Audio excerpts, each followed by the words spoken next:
A Bíblia declara, de forma clara e poderosa, que em Cristo existe perdão para todo tipo de pecado.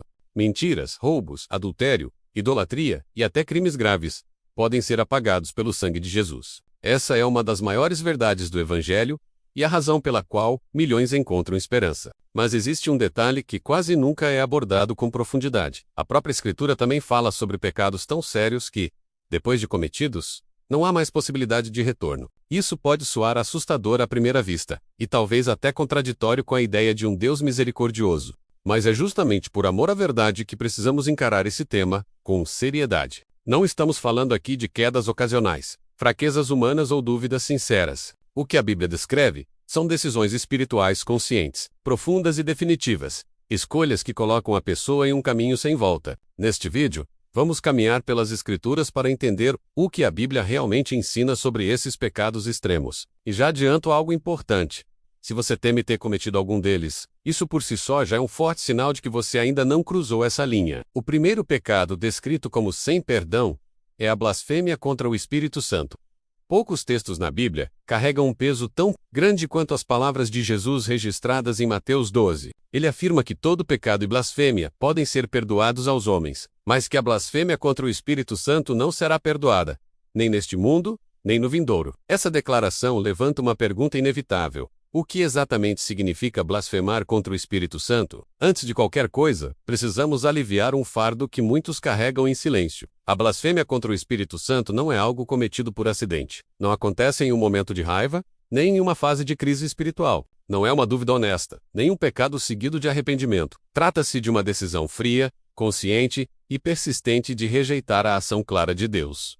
O contexto deixa isso muito evidente. Jesus havia acabado de libertar um homem que era cego e mudo, por causa de possessão demoníaca. O milagre foi tão inegável que o povo começou a questionar se ele não seria o filho de Davi, o Messias prometido. A obra do Espírito Santo era clara, visível e impossível de negar. Ainda assim, os fariseus, movidos por inveja e dureza de coração, afirmaram que Jesus expulsava demônios pelo poder de Beelzebu. Esse é o ponto central.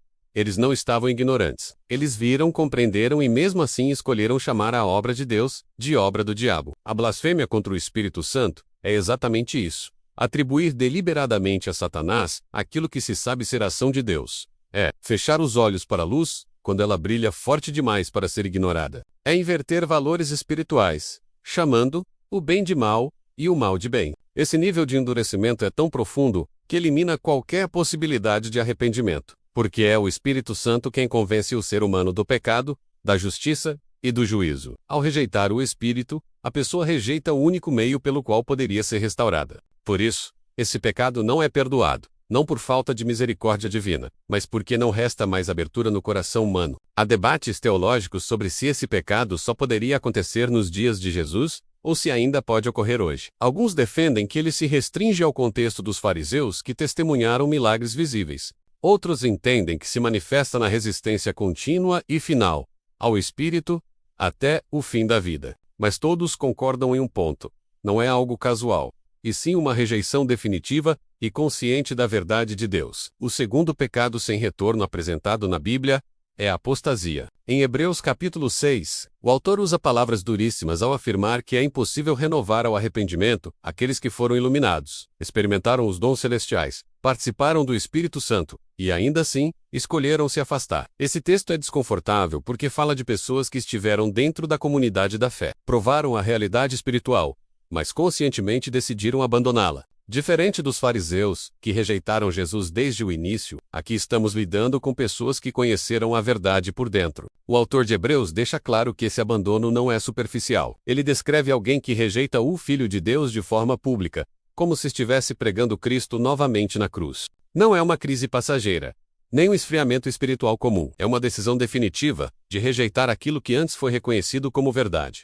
Para ajudar na compreensão, o texto se conecta à parábola do semeador, especialmente a semente que cai entre os espinhos. Essa semente até cresce, mas é sufocada pelas preocupações da vida, pelo engano das riquezas e pelos desejos deste mundo. A planta existe, mas nunca produz fruto. Essa é a essência da apostasia, uma fé que começou, mas foi deliberadamente sufocada. Aqui é essencial diferenciar o desviado do apóstata. O desviado é alguém que esfriou, se afastou, caiu em pecado, mas ainda pode voltar. Ele ainda responde ao arrependimento. Já o apóstata não apenas se afastou, ele rejeitou de forma consciente e final a semente da palavra. Todo apóstata é desviado, mas nem todo desviado é apóstata. Por isso, Hebreus afirma que é impossível renová-lo ao arrependimento, não por limitação divina, mas porque a própria pessoa fechou todas as portas. O terceiro pecado mencionado como extremamente grave é o chamado pecado para a morte, descrito em 1 João capítulo 5. João afirma que existe pecado que não leva à morte,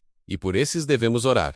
Mas também existe pecado que leva à morte, e nesse caso, ele diz que não orienta que se ore. O texto não explica diretamente o que é esse pecado, provavelmente porque os leitores originais já compreendiam. Uma interpretação bastante aceita defendida por teólogos como John MacArthur é que João se refere a situações em que um verdadeiro crente comete um pecado tão grave que Deus, em sua soberania, decide encerrar sua vida física como forma de disciplina extrema. Isso não significa perda da salvação, mas um juízo severo para preservar a santidade do nome de Deus e o testemunho da Igreja. A Bíblia apresenta exemplos claros disso. Ananias e Safira mentiram ao Espírito Santo tentando enganar a Igreja, e morreram imediatamente. Em 1 Coríntios 11, Paulo afirma que muitos estavam fracos, doentes e até mortos, por participarem da ceia do Senhor de maneira indigna. Esses textos deixam um alerta claro.